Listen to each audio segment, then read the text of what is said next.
Baik, Assalamualaikum warahmatullahi wabarakatuh. Nama saya Wita Duyanti dari kelas 5A.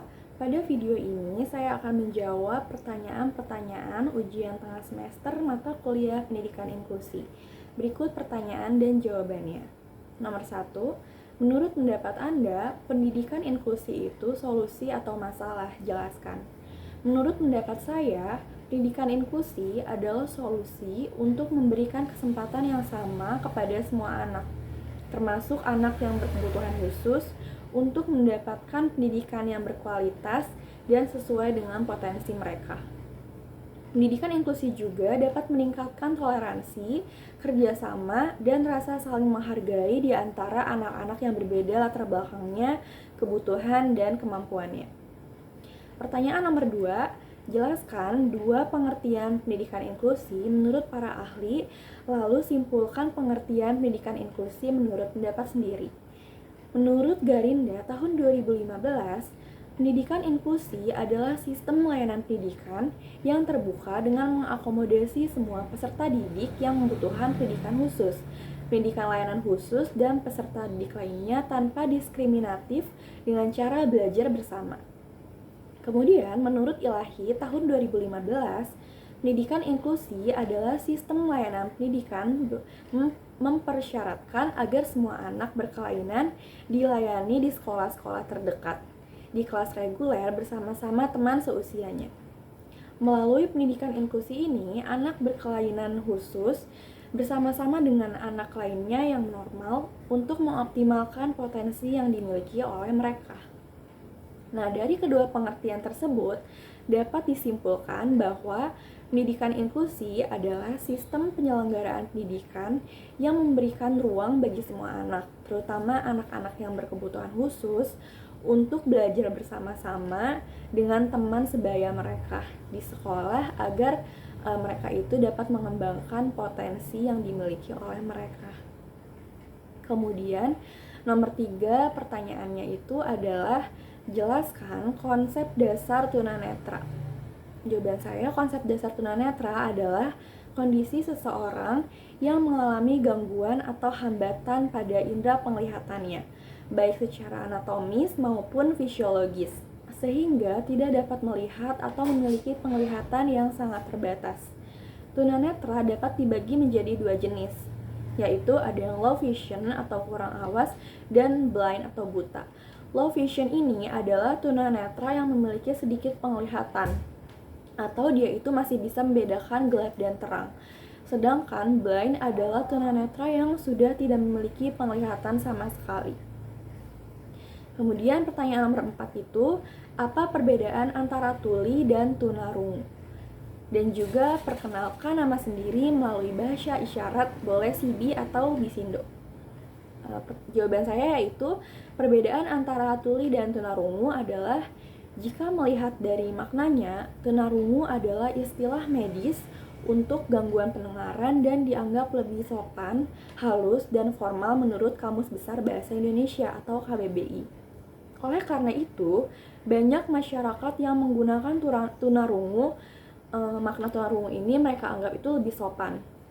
Padahal faktanya komunitas tuli lebih nyaman dengan panggilan tuli yang menggunakan huruf kapital T dalam penulisannya ketimbang dengan tunarungu tadi. Tuli sendiri adalah istilah budaya untuk kelompok tertentu yang memiliki gangguan pendengaran. Alhasil, pengidap tunarungu ini menganggap sapaan tuli dapat menunjukkan identitas sebuah kelompok masyarakat dengan ciri-ciri dia itu memiliki identitas sosial, memiliki bahasa ibu atau bahasa isyarat, kemudian dia itu memiliki budaya sendiri seperti sistem bahasa, nilai, tradisi, sistem kemasyarakatan, dan lain-lain. Kemudian bagi komunitas tuli, berkomunikasi dengan bahasa isyarat sudah menjadi bahasa ibu dan mereka itu bangga dengan cara mereka sendiri. Tidak ada keharusan untuk mengoptimalkan pendengarannya supaya menyerupai orang yang mendengar. Namun, dokter ini akan lebih sering menyebut istilah tunarungu dalam dunia medis. Kemudian di sini saya akan memperkenalkan nama saya dalam dalam abjad CB ya. Nama saya itu Ita Dwianti, abjadnya W I T A D W I Y A N T I.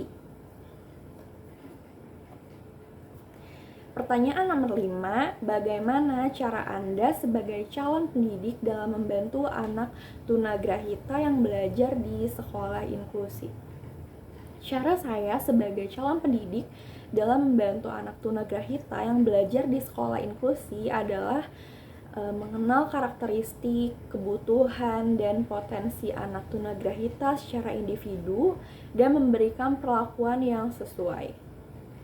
Kemudian saya juga akan menyusun metode, media, dan evaluasi pembelajaran yang fleksibel dan diferensiasi sesuai dengan kemampuan anak tunagrahita.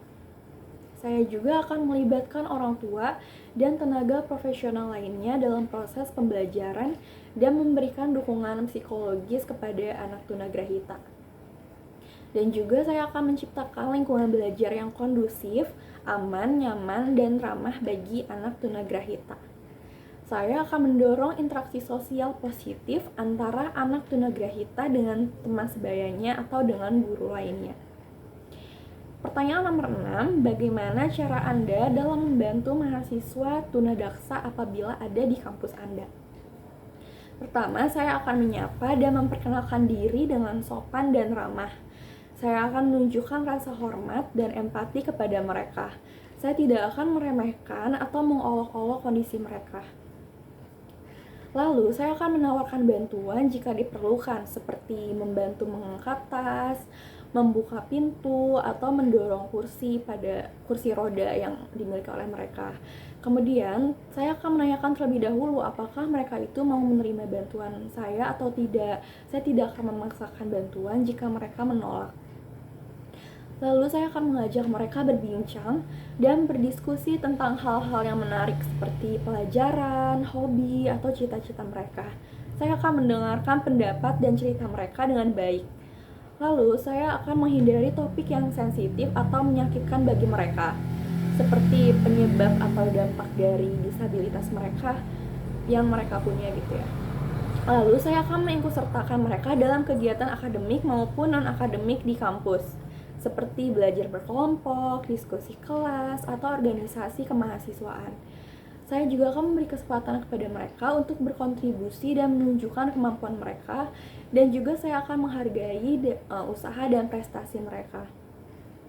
Saya akan memberikan dukungan moral dan motivasi kepada mereka. Pujian dan apresiasi hal-hal positif yang mereka lakukan akan mendorong mereka untuk mengembangkan potensi dan minat mereka, dan juga saya akan memberikan semangat dan solusi jika mereka menghadapi kesulitan atau masalah. Kemudian saya akan menjadi teman yang baik dan setia kepada mereka. Saya akan menjadi orang yang bisa dipercaya dan diandalkan, dan juga harapannya bisa mengatasi rasa minder atau rasa kurang percaya diri pada mereka. Lalu pertanyaan selanjutnya itu pertanyaan nomor 7, jelaskan klasifikasi anak tunalaras. Klasifikasinya itu yaitu ada anak dengan gangguan perilaku sosial atau conduct disorder, yaitu anak yang menunjukkan perilaku yang menyimpang, yang melanggar norma atau aturan sosial, seperti mencuri, berbohong, berkelahi, mengganggu orang lain, atau merusak barang milik orang lain. Kemudian ada juga anak dengan gangguan emosi atau emotional disorder, yaitu anak yang menunjukkan gejala-gejala gangguan emosi seperti depresi, kecemasan, fobia, obsesi, atau stres pasca trauma. Kemudian ada juga anak dengan gangguan perilaku belajar atau learning behavior disorder, yaitu anak yang menunjukkan kesulitan dalam belajar akademik atau keterampilan sosial karena adanya gangguan perilaku atau emosi pada diri mereka. Selanjutnya ada juga anak dengan gangguan perilaku menarik diri atau withdrawal behavior disorder, yaitu anak yang menunjukkan perilaku menarik diri dari lingkungan sosialnya, seperti pemalu, pasif, tidak percaya diri, atau mengisolasi diri mereka.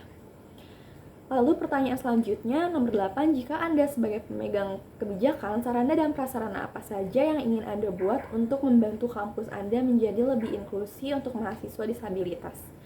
Jawaban saya, jika saya sebagai pemegang kebijakan, sarana dan prasarana yang ingin saya buat untuk membantu kampus saya menjadi lebih inklusi untuk mahasiswa disabilitas adalah dengan membangun pusat layanan inklusi yang menyediakan informasi, fasilitas, bantuan, dan advokasi bagi mahasiswa disabilitas. Selanjutnya dengan membangun laboratorium khusus yang dilengkapi dengan peralatan dan teknologi yang sesuai dengan kebutuhan mahasiswa disabilitas tersebut. Kemudian saya juga akan membangun perpustakaan khusus yang menyediakan buku-buku dan fasilitas sumber belajar lainnya yang aksesibel bagi mahasiswa disabilitas seperti buku braille atau buku audio atau juga buku digital. Lalu saya akan membangun ruang kelas khusus yang nyaman dan ramah bagi mahasiswa disabilitas, seperti ruang kelas dengan pencahayaan dan suhu yang baik, ruang kelas dengan sistem audiovisual yang jelas, atau ruang kelas dengan meja kursi yang fleksibel. Saya juga akan membangun fasilitas olahraga dan rekreasi khusus yang dapat digunakan oleh mahasiswa disabilitas untuk meningkatkan kesehatan fisik dan mental mereka tentunya.